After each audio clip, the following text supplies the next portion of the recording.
I first encountered looking at the news a different way over 40 years ago. Let's see now. No, 50 years ago. I'm older than that. Anyway, I was on the staff of what was called the Ecumenical Institute, based in Chicago, Illinois. It was an outgrowth of the ecumenical movement in Christianity that began uh, during and after World War II.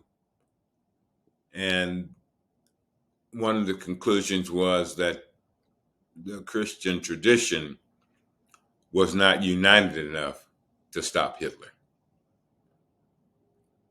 Hitler's way of thinking, Hitler's way of language, Hitler's way of behaving. And so there was a movement then to get different traditions across Christianity to work together for social justice, for good theology training, etc. And I was in a community, a family religious order with disciplines, poverty, chastity, obedience, etc., etc. And every morning after worship and meditation and study, which we got up early, like 4 a.m. every day.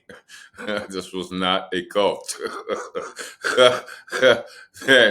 And at breakfast, we would have our breakfast, etc., and start all that and eat. And then maybe 15 minutes into our breakfast, there was we had, of course, a whole year schedule of the scriptures we would read every day from the Old Testament and New Testament. And the two people who were facilitating breakfast on that any particular morning would pull out the day's newspaper from Chicago, pick a news item, and then read a scripture and ask us all sitting there how these two connected.